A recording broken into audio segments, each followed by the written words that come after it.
আসসালামু আলাইকুম। অনলাইন ক্লাসে সকলকে শুভেচ্ছা ও স্বাগতম। আমি বিপ্লব হাসান, প্রভাষক, পদার্থবিজ্ঞান, উত্তরাঙ্গুনিয়া ডিগ্রি কলেজ। অনলাইন ক্লাসে উত্তরাঙ্গুনিয়া ডিগ্রি কলেজের পক্ষ থেকে আবারও সবাইকে শুভেচ্ছা স্বাগতম। আমি আজকে একাদশ শ্রেণীর পদার্থবিজ্ঞান দ্বিতীয় পত্রের আধুনিক পদার্থবিজ্ঞানের সূচনার এই অধ্যায়ের একটি টপিক ফটোতড়িৎ ক্রিয়া বা ফটো ইলেকট্রিক ইফেক্ট নিয়ে আলোচনা করতে চাই। আশা করি শিক্ষার্থী তোমরা সবাই মনোযোগ সহকারে ক্লাসটি লক্ষ্য করবে এবং এই ফটো ইলেকট্রিক ক্রিয়ার যাবতীয় গাণিতিক সমস্যাগুলো সমাধান করার চেষ্টা করবে। তো চলো আমরা ক্লাসে ফিরে যাই। দেখো, আজকের টপিক হলো ফটোতড়িৎ ক্রিয়া বা ফটো ইলেকট্রিক ইফেক্ট। ফটোতড়িৎ ক্রিয়া কি এটা আমাদের আগে বুঝতে হবে। তার আগে একটু বিষয়টা বলে নেই যে আমরা কোনো ধাতব পাতে যে কোনো একটা ধাতব পাত বা ধাতব জিনিস, এতে সাধারণত ইলেকট্রনগুলো ধাতব বন্ধনের মাধ্যমে কি থাকে, ইলেকট্রন, অসংখ্য ইলেকট্রন যুক্ত থাকে। ঠিক আছে? তো এই ধাতব পাতে যদি কোনোভাবে ইলেকট্রন নির্গত করা হয় তাহলে সেটাই হবে ফটোতড়িৎ ক্রিয়া। অর্থাৎ আমরা বলতে পারি যে যদি আলো আপতিত করি, কোনো ধাতব পৃষ্ঠে যদি আলো আপতিত করা হয়, সেখান থেকে যদি ইলেকট্রন নিঃসৃত হয় তাহলে ফটোতড়িৎ ক্রিয়া, সেই প্রভাবটাই বা সেই ক্রিয়াটাই বা এই ঘটনাটাকে বলবো ফটোতড়িৎ ক্রিয়া। এটারই একটা উল্টো ব্যাখ্যা আছে। যদি আমরা ধাতব পাতে যদি ইলেকট্রন নির্গত করে একটা রশ্মি বের করা হয় তাহলে সেটা হবে রঞ্জন রশ্মি, ফটোতড়িৎ ক্রিয়ার সম্পূর্ণ বিপরীত। অর্থাৎ কোনো ধাতব পাতে যদি আমরা ইলেকট্রন দ্রুত গতিতে যদি ইলেকট্রনকে আঘাত করা হয়, সেখান থেকে যে রশ্মিটা বের হবে সেটা হচ্ছে এক্স-রে নামে পরিচিত। জাস্ট এটা তোমরা জেনেছো আগেই, বা এটা 9-10-এর বিষয় ছিল। তা আমি বিষয়টা আলোচনা করব ফটোতড়িৎ ক্রিয়া কি। তাহলে এখানে আমি বলি যে কোনো ধাতব পৃষ্ঠে উচ্চ কম্পাঙ্ক বিশিষ্ট আলোক রশ্মি আপতিত হলে তা থেকে যদি ইলেকট্রন নিঃসৃত হয়ে যায় তবে এই ঘটনাকেই বলবো ফটোতড়িৎ ক্রিয়া। খুব সহজ সংজ্ঞা, তোমরা এইভাবে লিখবে। উচ্চ কম্পাঙ্ক বিশিষ্ট আলোক রশ্মি কোনো ধাতব পৃষ্ঠে আঘাত করলে সেখান থেকে যদি ইলেকট্রন নিঃসৃত হয় তাহলে এই প্রভাব বা এই ঘটনাকে ফটোতড়িৎ ক্রিয়া বলে। তাহলে কি বলা হচ্ছে, একটি আলোক রশ্মি এখানে আপতিত করা হবে। এই আলোক রশ্মি আপতিত করলে এখান থেকে যে ইলেকট্রন নির্গত হবে বা ইলেকট্রন পাস হবে, সেই প্রভাবটা হচ্ছে কি ফটোতড়িৎ ক্রিয়া। এখন আলো নির্গত হওয়া, তাহলে আলো কি? আলো এক ধরনের কোয়ান্টা বা ফোটন। ঠিক আছে? এই আলোর একটা শক্তি বা কোয়ান্টার একটা শক্তি আছে, তাই না? এই আলোর শক্তিটা আমরা জানি, সেটা হচ্ছে E=h নিউ হলো ফ্রিকোয়েন্সি, ওই রশ্মির ফ্রিকোয়েন্সি, ফোটনের কণার ফ্রিকোয়েন্সি। তাহলে একটা বিষয় বোঝো, ফটোতড়িৎ ক্রিয়ার ঘটনাটা কিভাবে ঘটবে। এখানে আলোক রশ্মি এখানে আপতিত হবে, তাহলে এখানে আলোক রশ্মি আপতিত হবে, এইখান থেকে এই ধাতব পাত থেকে ইলেকট্রন নির্গত। এখানে দুটি ব্যাখ্যা আছে। একটা, ইলেকট্রন আলোক রশ্মি আপতিত হচ্ছে, ইলেকট্রন নির্গত হতে গেলে ইলেকট্রনের একটি বন্ধন শক্তি আছে। অর্থাৎ ইলেকট্রনকে বন্ধনটাকে মুক্ত করতে অবশ্যই একটি শক্তির প্রয়োজন হবে। ঠিক আছে? কারণ এখানে যে শক্তিটা প্রয়োগ করব ইলেকট্রনকে মুক্ত করার জন্য বা বন্ধন মুক্ত করার জন্য, তার থেকে তাহলে অবশ্যই এই শক্তিটা, বন্ধন যে শক্তিটা থাকবে তার থেকে বেশি শক্তি আমাদের কিন্তু প্রয়োগ করতে হবে, তাছাড়া ইলেকট্রন মুক্ত হবে না। এখন একটা বলি যে এইখানে ইলেকট্রন মুক্ত করার জন্য, বন্ধন মুক্ত করার জন্য যে শক্তি বা প্রয়োজন, সেটাকে আমরা বলি কার্যাপেক্ষক।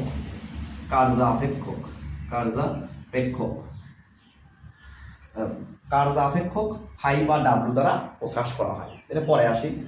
এখন শুধু এই ইলেকট্রনটা মুক্ত হলেই তো হবে না, তাকে গতিশীল করতে হবে। তাহলে এই গতিশীল করতে হলে ইলেকট্রনটির একটি গতিশক্তির প্রয়োজন। সুতরাং এই গতিশক্তিটাকে আমরা ইকে সমান কি জানি, 12mv²। ভি ম্যাক্সিমাম, একটা যদি সর্বোচ্চ বেগ পাই তাহলে ইকে সমান 12mv²। তাহলে তুমি তোমার জেনারেল ফর্মুলা থেকে, আমরা ফর্মুলা তো পরে পাবো, এখানে জেনারেল নলেজ থেকে দেখা যাচ্ছে কি ই সমান এইচ নিউ, আমরা যদি ই দেই এখানে ই সমান এইচ নিউ, একটা আলোক রশ্মি আপতিত করা হচ্ছে, সেখান থেকে একটা কার্যাপেক্ষক ব্যয়িত হচ্ছে, অর্থাৎ ইলেকট্রনকে মুক্ত করার জন্য একটি শক্তি ব্যয় হবে এবং বাকি শক্তি দিয়ে ইলেকট্রনটি গতিশীল হবে।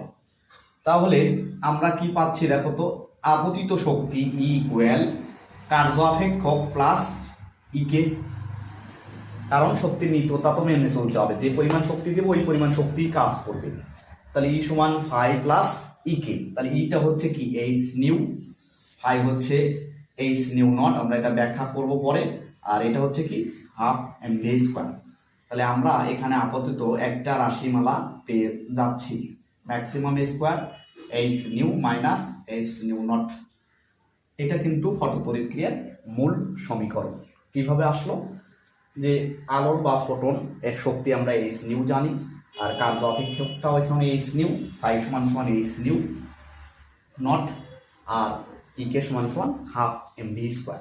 ঠিক আছে, তাহলে এই যে ক্রিয়াটা, অর্থাৎ ধাতব পৃষ্ঠে উচ্চ কম্পাঙ্ক বিশিষ্ট আলোক রশ্মি আপতিত করলে সেখান থেকে ইলেকট্রন নির্গত হওয়া, এই প্রক্রিয়াটাই হচ্ছে ফটোতড়িৎ ক্রিয়া। আশা করি শিক্ষার্থী তোমরা সংজ্ঞাটা ভালোভাবে বুঝতে পেরেছো। এখন আমি একটা বিষয় আলোচনা করি, ফটোতড়িৎ ক্রিয়ার এই সমীকরণটা আরো একটু পরে ব্যাখ্যা করব।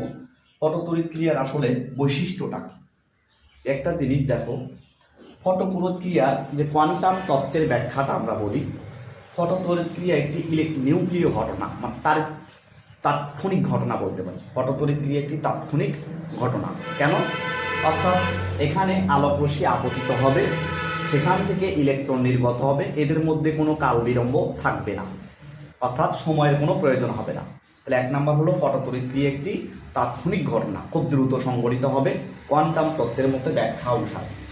এরপরে দ্বিতীয়টা আমরা যদি বলতে পারি, ফটোতড়িৎ ক্রিয়া আলোর কম্পাঙ্কের উপর নির্ভরশীল, অর্থাৎ উচ্চ কম্পাঙ্ক বিশিষ্ট আলোক রশ্মি আপতিত হতে হবে, একটা নির্দিষ্ট কম্পাঙ্ক থাকবে, যে কম্পাঙ্কের নিচে যদি আলো আপতিত হয় তাহলে আসলে ইলেকট্রন নির্গত হবে না, সেই কম্পাঙ্কটা আমরা বলবো যে সূচন কম্পাঙ্ক। যাই হোক, একটা ফটোতড়িৎ ক্রিয়া তাহলে কিসের উপর নির্ভরশীল? ফটোতড়িৎ ক্রিয়া আলোর কম্পাঙ্কের উপর নির্ভরশীল, আলোর তীব্রতার উপর নির্ভরশীল নয়। ঠিক আছে, তা শিক্ষার্থী তোমরা সবাই এই টপিকটা মনে রাখবে, এই গুরুত্বপূর্ণ বিষয়টা মনে রাখবে যে ফটোতড়িৎ ক্রিয়া আলোর কম্পাঙ্কের উপর নির্ভরশীল, কিন্তু আলোর তীব্রতার উপর নির্ভরশীল নয়। তবে আলোর তীব্রতা বাড়লে ফটোতড়িৎ প্রবাহ বাড়ে, এটা একটু জেনে রাখবে। আলোর যদি ইন্টেন্সিটি বাড়ানো হয় তাহলে ফটো প্রবাহ, অর্থাৎ ফটো ইলেকট্রন যেটা, সেটা প্রবাহটা বেশি হবে, অর্থাৎ যে ইলেকট্রনটা নির্গত হবে সেই ইলেকট্রনকে আমরা কিন্তু ফটো ইলেকট্রন বলবো। ঠিক আছে, তাহলে এখানে দুইটি বৈশিষ্ট্য তোমাকে ভালো করে মনে রাখতে হবে। এটি একটি তাৎক্ষণিক ঘটনা, এর মধ্যে কোনো কাল বিলম্ব নেই। অর্থাৎ ইলেকট্রন আলো আপতিত এবং ইলেকট্রন পাস হওয়ার মধ্যে কোনো কাল বিলম্ব নেই। আরেকটি বিষয় হলো, ইলেকট্রন নির্গমনের জন্য আমাদের এই ফটোতড়িৎ ক্রিয়াটি উচ্চ কম্পাঙ্ক বিশিষ্ট আলোক রশ্মির প্রয়োজন, অর্থাৎ আলোর কম্পাঙ্কের উপর নির্ভরশীল, কিন্তু আলোর তীব্রতার উপর নির্ভরশীল নয়। ঠিক আছে, তা আশা করি তোমরা সবাই বুঝতে পেরেছো। তাহলে ফটোতড়িৎ ক্রিয়ার বৈশিষ্ট্য গেল। এখন এখানে আমাদের আরেকটি প্রশ্ন আসে, চিরায়িত তরঙ্গ তত্ত্ব দ্বারা ফটোতড়িৎ ক্রিয়া ব্যাখ্যা করা যায় না কেন? ফটোতড়িৎ ক্রিয়া ব্যাখ্যা করা যায় না কেন?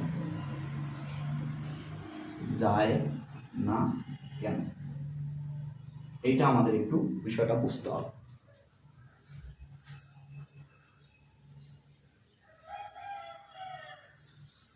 তো এখানে প্রশ্নটা হলো, চিরায়িত তরঙ্গ তত্ত্ব দ্বারা বা তরঙ্গ তত্ত্ব আর কি, চিরায়িত তরঙ্গ তত্ত্ব দ্বারা ফটোতড়িৎ ক্রিয়া ব্যাখ্যা করা যায় না কেন?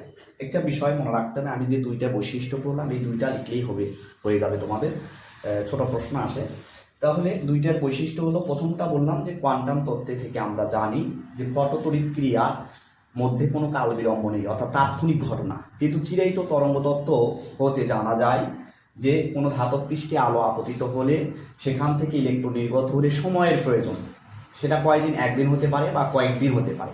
অর্থাৎ আলো আপতিত হবে, সেই ধাতব পাতটি আলো আগে শোষণ করবে, শোষণ করে ইলেকট্রন উত্তেজিত হবে, সেখান থেকে ইলেকট্রন নির্গত হবে। এটা চিরায়িত তরঙ্গ আমরা বিশ্লেষণে বা জানি। তাহলে চিরায়িত তরঙ্গের তত্ত্ব হচ্ছে কোনো ধাতব পৃষ্ঠে আলো আপতিত হবে, তা শোষণ করবে, তা থেকে ইলেকট্রন নির্গত হবে। ইলেকট্রন নির্গত হওয়ার জন্য একটি তাহলে সময়ের প্রয়োজন হচ্ছে।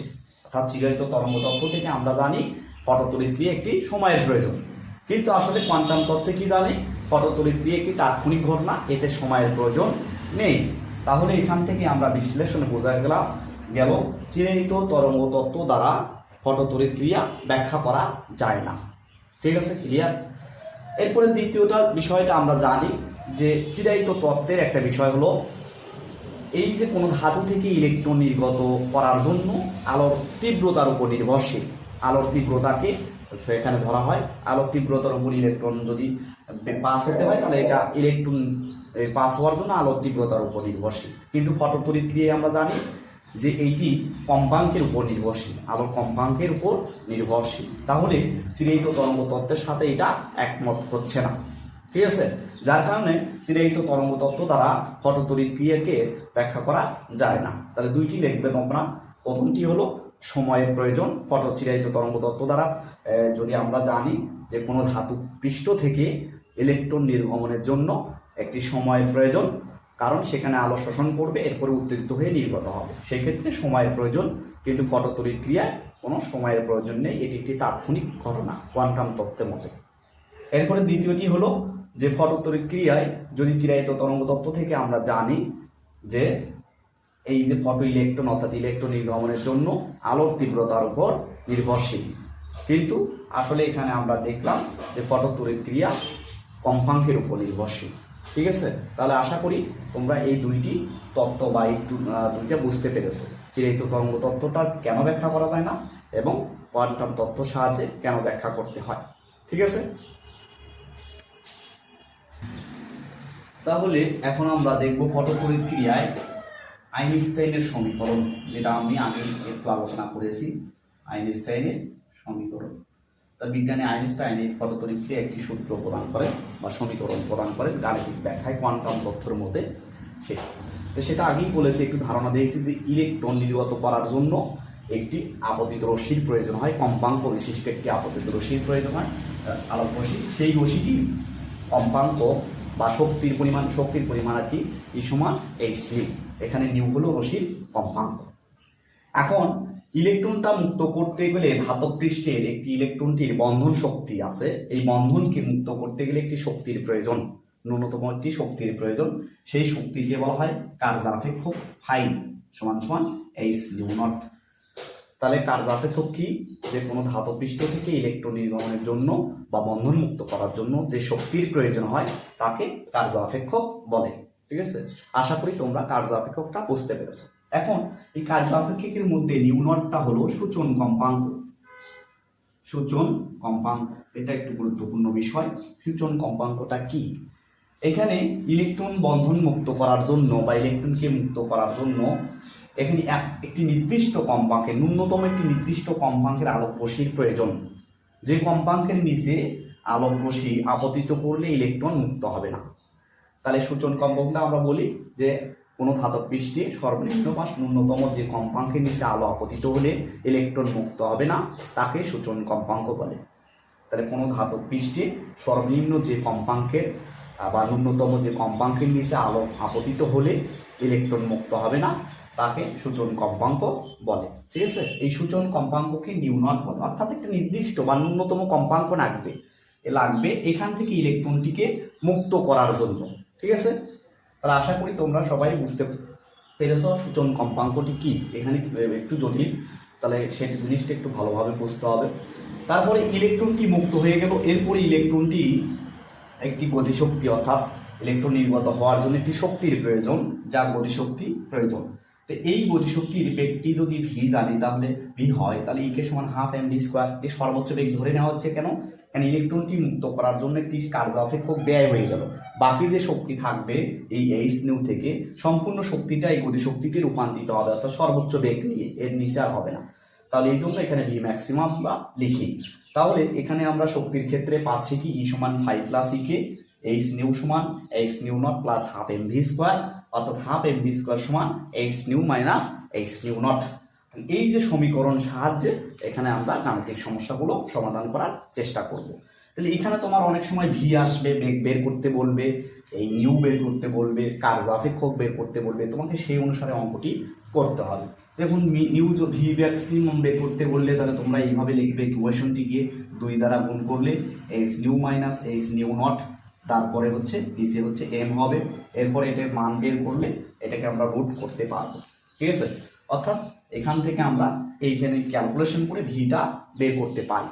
এখন একটা বিষয় আর একটা বলি, যে এখানে প্রশ্ন আসে ইলেকট্রনটি মুক্ত হবে কিনা, বা ইলেকট্রন গতিশক্তি হবে কিনা, মুক্ত হবে কিনা। এখন প্রশ্ন হলো মুক্ত হবে কিনা, গতিশক্তির বিষয় পরে, গতিশীলের বিষয় পরে। মুক্ত হতে গেলে দেখো আমি বলছি এখানে যে এইচ নিউ দিতে হবে, অর্থাৎ আলোর যে শক্তিটা দিতে হবে, তাহলে সেটা অবশ্যই কার্য অপেক্ষক থেকে বেশি হতে হবে। কারণ কার্য অপেক্ষক থেকে যদি এইটা থেকে যদি এটা বেশি না হয়, এইচ নিউ যদি বেশি না হয়, তাহলে তো ইলেকট্রন মুক্ত হতে পারবে না। অর্থাৎ ইলেকট্রন মুক্ত হওয়ার জন্য একটি শক্তি লাগবে, সেটা হচ্ছে কার্য অপেক্ষক। তার থেকে বেশি শক্তি দিলেই কেবল ইলেকট্রন মুক্ত হবে। কিন্তু যদি সমান সমান হয়ে যায় তাহলে ইলেকট্রন মুক্ত হবে, কিন্তু গতিশক্তি পাবে না, কারণ গতিশক্তি তখন 0 হচ্ছে। এই সমীকরণে বসা ই প্লাস ফাই, এই দুটো যদি সমান সমান হয় তাহলে ইলেকট্রন মুক্ত হয়ে গেল, কিন্তু গতিশীল হচ্ছে না।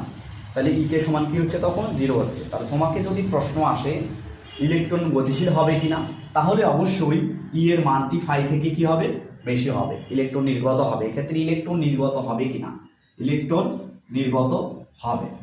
আর যদি ইলেকট্রন মুক্ত হতে হয়, ইলেকট্রন মুক্ত হতে হলে সর্বনিম্ন ই সমান সমান ফাই এটা হতে হবে, অর্থাৎ কার্য অপেক্ষকটা সমান আমাদের আপতিত আলোর শক্তির হতে হবে। ঠিক আছে, এই দুইটি প্রশ্ন তোমাদের আসে। এখন এখানে বেসিক বিষয়গুলো নিয়ে একটু আলোচনা করি, যেটা হলো নিউটা কি। অনেক সময় নিউ দেওয়া থাকে না, একটা তরঙ্গ দৈর্ঘ্য দেওয়া থাকে, ওয়েভলেন্থ। কারণ আমরা রশ্মির তরঙ্গ দৈর্ঘ্য যদি দেওয়া থাকে অবশ্যই কম্পাঙ্ক পাবো, কারণ আলোর বেগের গতিশীল আলো। তাহলে এখানে সি সমান কি জানি, নিউ ল্যামডা। তাহলে নিউ সমান হবে কি, সি ডিভাইডেড বাই ল্যামডা।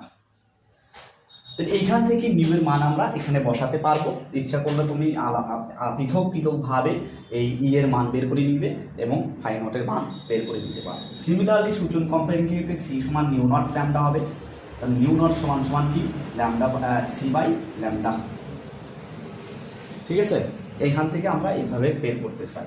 আরেকটি বিষয় দেখো এখানে, সেটা হলো অনেক সময় ইটাকে 2.3 ইলেকট্রন ভোল্ট দিয়ে রাখলো, বলো ফাই মনে ফাই এর মান, এটা ইলেকট্রন ভোল্টে দেওয়া আছে ইভি, এটিকে তোমাকে জুলে করে নিতে হবে।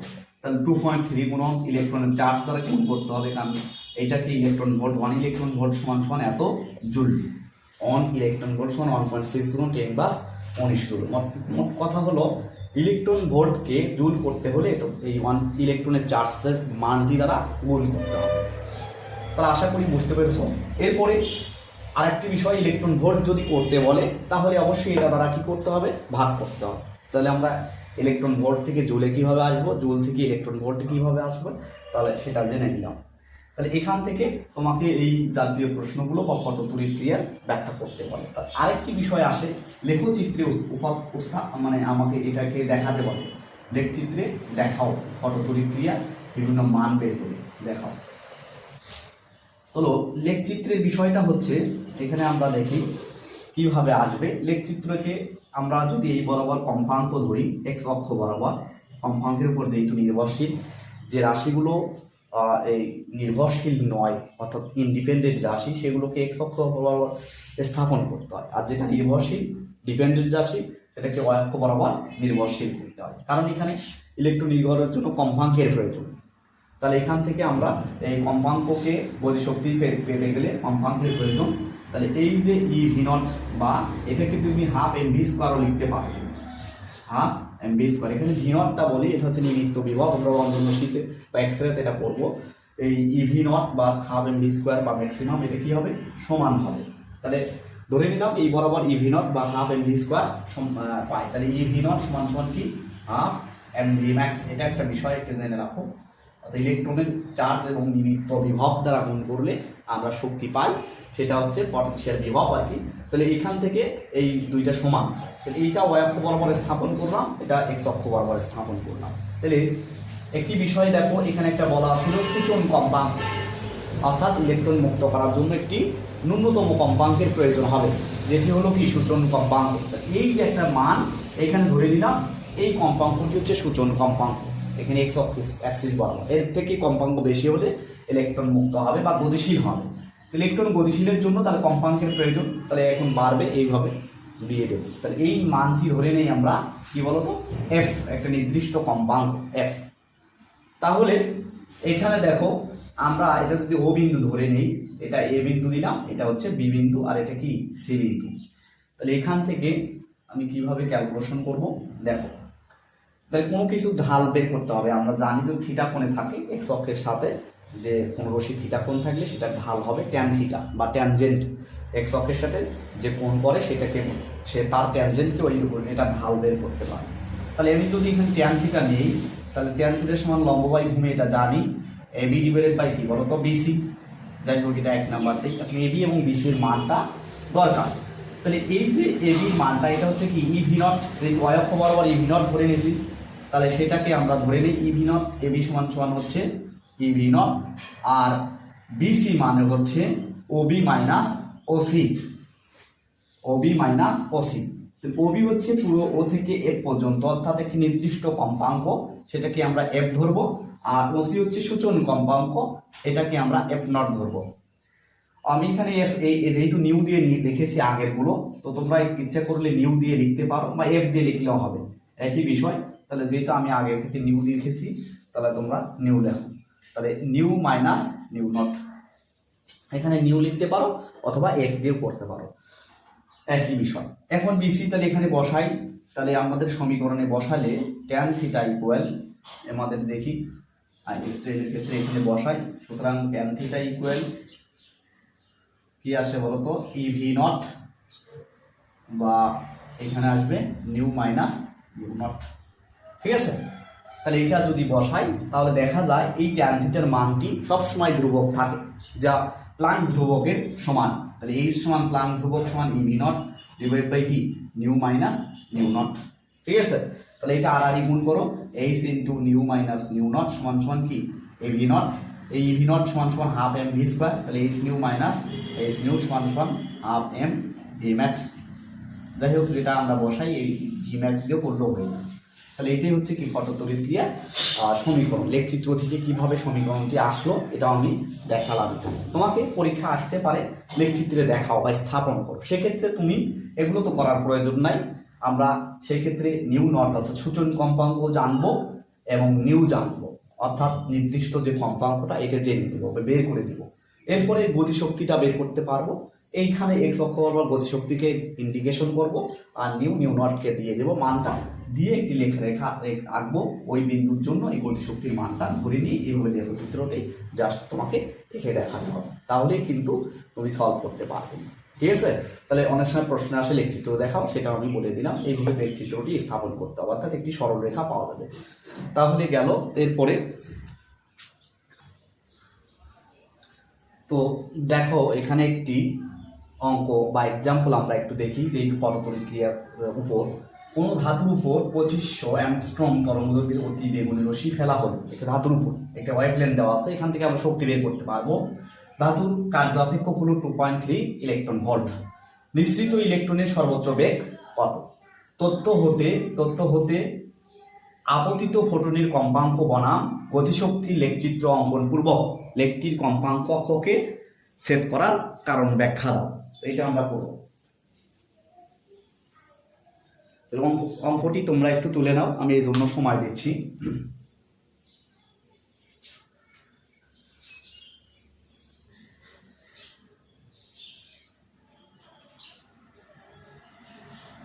তাহলে দেখো আমাদের ইলেকট্রনের বেগ বের করতে হলে কি লাগবে, আমাদের গতিশক্তির অর্থাৎ পিকের মান, ওটা দিয়ে করতে পারবো। তাহলে আমরা জানি হাফ এম ভি ম্যাক্স এ স্কোয়ার সমান সমান এইচ এফ বা H nu minus h nu not. যেহেতু এখানে ডাইরেক্ট কার্য অপেক্ষক দেওয়া আছে, তাহলে আমরা এটাকে ডাইরেক্ট ফাই লিখতে পারি। এখানে কীভাবে মানগুলো লিখবে, 2.3 ইলেকট্রন ভোল্ট ইভি, 2.3 গুণন 1.6 গুণন 10⁻19। আমি জাস্ট দেখে দিই কীভাবে সলভ করবে, এই জুল করে নিলাম। এরপরে ল্যামডা দেওয়া আছে 2500 অ্যাংস্ট্রম। এই অ্যাংস্ট্রমকে যদি আমরা মিটারে করতে চাই 10⁻10 দ্বারা গুণ করতে হয়, আর সি সমান সমান 3 গুণন 10⁸, এটা তোমরা জানোই। এরপরে ইলেকট্রনের ভর জানো 9.11 গুণন 10⁻31 কেজি। এই মানগুলো আমরা কি জেনে জানি এইচ এর মান, আর এইচ প্লাঙ্কের ধ্রুবক এইচ সমান 6.63 গুণন 10⁻34 জুল সেকেন্ড। ঠিক আছে, তো এই যে সমীকরণে আমাদের ভি ম্যাক্সিমাম বা ভি ম্যাক্স বের করতে হবে, তাহলে এই ভি ম্যাক্সের মান হবে কি, এটাকে তুমি ক্যালকুলেশন করলে তার আগে তোমাকে একটু কাজ করে নিতে হবে। সেটা হলো কি এম ভি ম্যাক্স স্কোয়ার সমান h c divide by lambda minus 5। এইটা মান ক্যালকুলেটরে বের করে সলভ করে নিবে। নেওয়ার পরে এরপরে এখান থেকে জাস্ট ভি ম্যাক্সিমামটা আমরা বের করতে পারবো। ঠিক আছে, তাহলে আশা করি তোমরা এই সমীকরণটি এইভাবে সলভ করতে পারবে। এখানে ক্যালকুলেশনের বিষয়, ক্যালকুলেশনটা তোমাদের করার চেষ্টা করতে হবে, তাহলে তোমরা বাসায় ক্যালকুলেশনটা করবে। এরপরে দেখো 2 নম্বর কি হলো, তথ্য হতে আপতিত ফোটনের কম্পাঙ্ক বনাম গতিশক্তি অঙ্কন পূর্বক। তাহলে যেহেতু আমরা এখান থেকে ভি ম্যাক্সিমাম পাবো, তাহলে ইকে অবশ্যই কি করতে পারবো, 2 নম্বরে ইকে নির্ণয় করতে পারবো। ইকে সমান সমান হাফ এম ভি ম্যাক্স, এখান থেকে এটা আগে বের করে দিয়ে গতিশক্তি। এরপরে তথ্য হতে আপতিত ফোটনের কম্পাঙ্ক, তাহলে কম্পাঙ্ক কি বের করতে হবে, অর্থাৎ নিউ নট নিউটা বের করতে হবে। তাহলে এখানে এইচ নিউ সমান সমান আলাদা করে বের করবে। এইচ নিউ সমান সমান কি ইকে প্লাস ইকে ম্যাক্স প্লাস 5, এই দুইটার মান আমরা বসিয়ে দেব। বসালে এখানে একটা ভ্যালু পাবো এইচ নিউ। তাহলে নিউ সমান সমান কি, এইখানে এইচ দ্বারা ভাগ করলে একটি হাফ বিশিষ্ট কম্পাঙ্ক পাবো। তাহলে এইখান থেকে এইভাবে মানগুলো ক্যালকুলেশন করে নিউ পেয়ে গেলাম। এরপরে আমাদের নিউ নট তো বের করতেই পারবো, 5 দিয়ে নিউ নট বের করে নিবে। 5 সমান সমান কি এইচ নিউ নট, তাহলে সুতরাং নিউ নট সমান সমান কি 5 ডিভাইডেড বাই এইচ। এই দুইটা মান অর্থাৎ নিউ নট নিউ এবং half m v square plus, যেটাকে আমরা ইভি রূপে লিখি, তা সেইটা দেখো কিভাবে। তাহলে তোমরা এটা এইভাবে লিখবে, যেহেতু ইভি নট সমান সমান কি half m v max square, এটার মান বসিয়ে দিয়ে আমরা ইভি নট পেয়ে গেলাম। এরপর লেখচিত্র তোমরা স্থাপন করবে, যেটা আগে আলোচনা করেছি। লেখচিত্রে এইভাবে দেখাবে, এখানে নিউ নটটা লিখবে আর এখানে নিউ লিখবে। তারপরে যেহেতু এইখান থেকে একটি রশি দিয়ে এই কম্পাঙ্কটা ইভি নটের মানটা এখানে লিখে দেবে। তাহলে আশা করি তোমরা লেখচিত্রটি বুঝতে পেরেছ। এখন এখানে প্রশ্ন বলছিল লেখচিত্রটি এক্স অক্ষকে সেট করার কারণ বা কম্পাঙ্ককে কেন সেট করছে, সেটা এটা একটু লিখতে হবে। যেটা হলো কি, আমরা জানি কোনো ধাতব পৃষ্ঠ থেকে ইলেকট্রন নির্গমনের জন্য একটি ন্যূনতম কম্পাঙ্কের প্রয়োজন, যেটা হচ্ছে সূচন কম্পাঙ্ক। এর থেকে কম্পাঙ্ক বৃদ্ধি পেলে গতিশক্তিও আস্তে আস্তে বাড়বে। যত কম্পাঙ্ক বৃদ্ধি পাবে গতিশক্তি বাড়বে। তাহলে এই জন্য সূচন কম্পাঙ্ক একটি ন্যূনতম, যা এক্স অক্ষকে সেট করেছে। যেহেতু এক্স অক্ষ বরাবর হচ্ছে কম্পাঙ্ক, তাহলে এটাই সর্বনিম্ন, যার যে এক্স অক্ষ থেকে শুরু করে মানটাকে একটা ভ্যালু, নির্দিষ্ট ভ্যালু আমরা কি দিয়ে দিলাম। অর্থাৎ এখানে মূল বিন্দু গামী না, এখানে যেহেতু এর ওয়াই মান 0, কিন্তু একটা নির্দিষ্ট কম্পাঙ্ক থাকবে, এটা লিখতে হবে। সূচন কম্পাঙ্কের জাস্ট সংজ্ঞাটা লিখে ফেলবে। তাহলে আশা করি তোমরা এটা সবাই ভালোভাবে বুঝতে পেরেছো।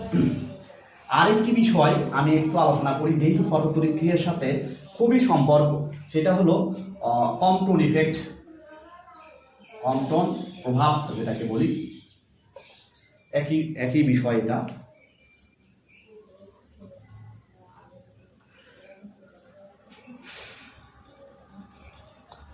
তাহলে কম্পটন প্রভাবটা কি, এখন দেখো যে কম্পটন ইফেক্টটা হলো যে একটি ফোটন কোনো ইলেকট্রনকে যদি আঘাত করে, এই ফোটনটি যদি একটি ফাই কোণে বিক্ষিপ্ত হয়ে যায় আর একটি ইলেকট্রনটি এখানে থিটা কোণে চলে আসে, তাহলে এইটাই হলো এই প্রভাবটা। একটু দেখব। তাহলে এটা হচ্ছে বিক্ষিপ্ত ফোটন, আর এটা বিক্ষিপ্ত ইলেকট্রন, আর এটা আপতিত ফোটন।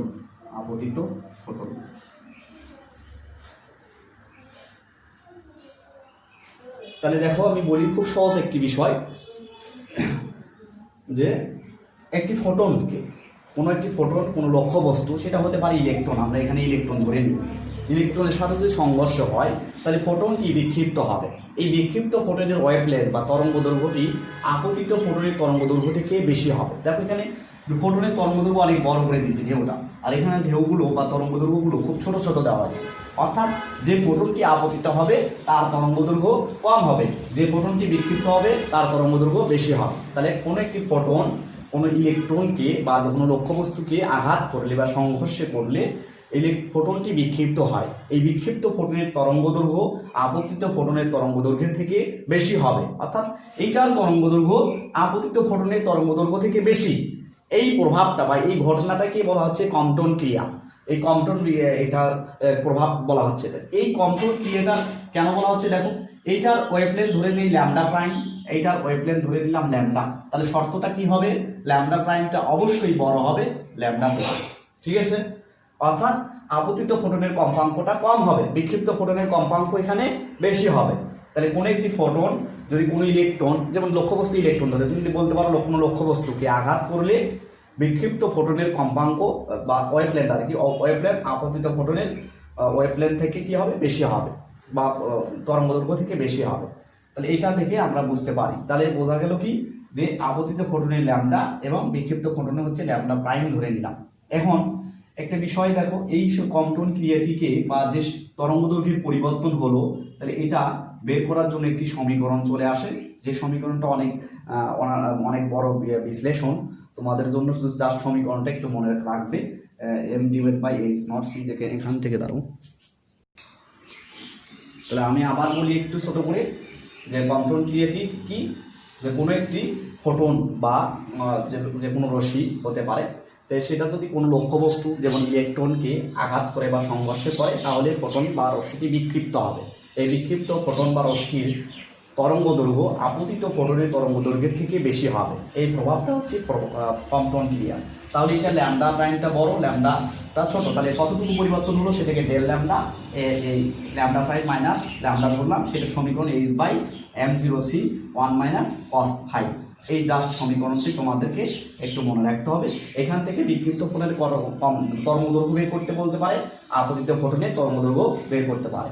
এই ফাইটা হচ্ছে কত ডিগ্রি কোণে বিক্ষিপ্ত হবে, এটা দেওয়া থাকবে তোমাদের প্রশ্ন, ঠিক আছে। তাহলে সমীকরণ হচ্ছে ডেল ল্যামডা সমান lambda prime minus lambda h/m0c 1 - cos phi। এই হলো প্লাঙ্কের ধ্রুবক, m0 হলো ইলেকট্রন স্থির ভর, স্থির ইলেকট্রনের যে ভর, অর্থাৎ 9.1 × 10⁻31। তাহলে এখান থেকে আমরা কিন্তু বিক্ষিপ্ত ফোটনের তরঙ্গদৈর্ঘ্য আপতিত ফোটনের তরঙ্গদৈর্ঘ্য বের করতে পারবো, ঠিক আছে। তাহলে সহজ একটি বিষয় খালি মনে রাখবা তোমরা, যে আপতিত ফোটনের তরঙ্গদৈর্ঘ্য থেকে বিক্ষিপ্ত ফোটনের তরঙ্গদৈর্ঘ্য বেশি হবে। তার আগে কি আপতিত ফোটনটি একটি লক্ষ্যবস্তুকে আঘাত করে বিক্ষিপ্ত হয়ে যাবে, তো এই বিক্ষিপ্ত ফোটনের তরঙ্গদৈর্ঘ্য বেশি হবে, ঠিক আছে। আশা করি তোমরা সবাই বুঝতে পেরেছো। এখন এখান থেকে কি কি বিষয়গুলো তুমি একটু পর্যালোচনা করতে পারবে বা জিনিসগুলো জানবে। দেখো, এই যে ফোটনের শক্তি, এটা হচ্ছে h নিউ, যেহেতু ল্যামডা দেওয়া আছে, বা h/λ E = এটা লিখতে পারি। আর এখানে বিক্ষিপ্ত ফোটনের সূত্রটা কি হবে, E = h নিউ প্রাইম, যে কম্পাঙ্কটা পৃথক হয়ে যাবে যেহেতু ওয়েভলেন্থ চেঞ্জ হচ্ছে, তাহলে h/λ প্রাইম, এটা হচ্ছে কিন্তু E। আর এই ইলেকট্রনের একটি স্থির ভর থাকবে m0c², এটা হচ্ছে ধরো ইলেকট্রনের ভর, E0 = m0c²। তাহলে এখন এখান থেকে আমরা কিন্তু একটা শক্তি পেই, গতিশীল ইলেকট্রন, তোমাদের এটা না পড়লেও হবে, p²c² + m0c²c⁴ এখান থেকে এটা সমীকরণ আসে একটা উচ্চতর ক্যালকুলেশনের মাধ্যমে আর কি। তো জাস্ট এটা জেনে রাখা প্রয়োজন। এখানে তাহলে দেখা যাচ্ছে কি h + m0c², h m0c² শক্তি নিত্যতার ক্ষেত্রে যদি আমরা বের করি, h √p²c² + m0² এইটা কি কিন্তু সূত্র আসে। তাহলে আশা করি ইলেকট্রিক সমীকরণটি দেখা যাচ্ছে। তাহলে এখানে h + m0c², h + √p²c², এখানে p হলো ভরবেগ, p = কি ইলেকট্রনের ভরবেগ, যেটা হচ্ছে mv, অর্থাৎ যে গতিশক্তি নিয়ে বের হবে। এখন এটা উচ্চতর গাণিতিক প্রভাব আর কি, ক্যালকুলেশনে পাবো। আরেকটা বিষয় দেখো, যে ভরবেগের সংরক্ষণটা কিভাবে হবে। ফোটনের ভরবেগ তো আমরা জানি, যেটা হচ্ছে ল্যামডা সমান ভরবেগ আর কি, p = h/λ, যেটাকে বের করতে পারি। তাহলে এখান থেকে এই ইলেকট্রনের ভরবেগ কিন্তু শূন্য হবে, p = ভরবেগ 0, h c/λ। তাহলে এখানে এইচ সি পি সমান সমান কি h c divide by lambda, এটা দিয়ে আমরা করতে পারি। তাহলে এইখান থেকে ভরবেগের ক্ষেত্রে ক্যালকুলেশন দিয়ে আমরা করতে পারি। জাস্ট এটা তোমাদের মনে রাখতে হবে ওয়েভ লেন্থের বিষয়টি, তরঙ্গ দৈর্ঘ্যের বিষয়টি, তাহলেই হয়ে যাবে। আশা করি এই সূত্রে তেমন কোনো প্রয়োজন নাই, তোমাদের আসবে না সমীকরণ হিসেবে। তারপরেও এটা উচ্চতর ক্যালকুলেশন করলে আমাদের এই সূত্রের সাহায্যে এই সমীকরণটি আসে, অর্থাৎ lambda prime minus lambda equal h by m0c 1 minus cos phi. ঠিক আছে, এই সমীকরণ। তাহলে এখানে একটু বিষয় ধারণা দেওয়া যাবে, এই বিষয়ের উপর লক্ষ্য করে কম্পন ক্রিয়া অর্থাৎ আপতিত বা বিক্ষিপ্ত রশ্মি বা তরঙ্গ দৈর্ঘ্যের পরিবর্তন ডেল ল্যাম্বডা বের করতে পারবো এখান থেকে, এই জিনিসগুলো। তাহলে একই বিষয় ওটার সাথে একটু ভিন্ন। ঠিক আছে, তাহলে আশা করি তোমরা এই কম্পন ক্রিয়াতেও একটু ধারণা পেয়েছো। যেহেতু সংক্ষিপ্ত সময়ের মধ্যে বিস্তারিত আলোচনা করা আসলে তাপ ব্যাপার, তারপরেও একটু বলে দিলাম। এটা ফাই আর এটা হচ্ছে ইলেকট্রন, এটা থিটা কোণে বের হয়, আর এটা হচ্ছে তোমাদের এটা ল্যাম্বডা, এই শক্তিটা ল্যাম্বডা, এটা ল্যাম্বডা প্রাইম। তাহলে এখানে ল্যাম্বডা প্রাইম মাইনাস ল্যাম্বডা সমান সমান h divide by m0c 1 minus cos phi.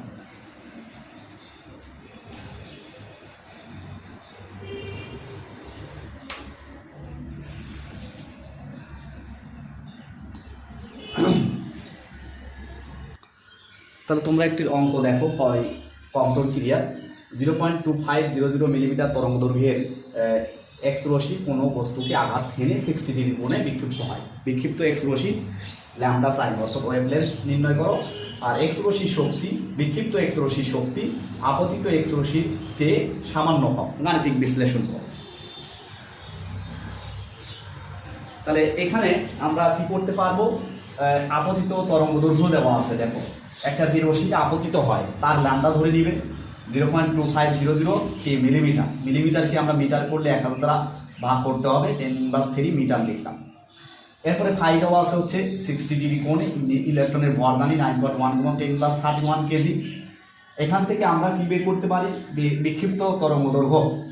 তাহলে বিক্ষিপ্ত তরঙ্গ দৈর্ঘ্য lambda prime minus lambda equal h divide by m0c 1 minus cos phi. এটা হচ্ছে তোমাকে ক নাম্বার।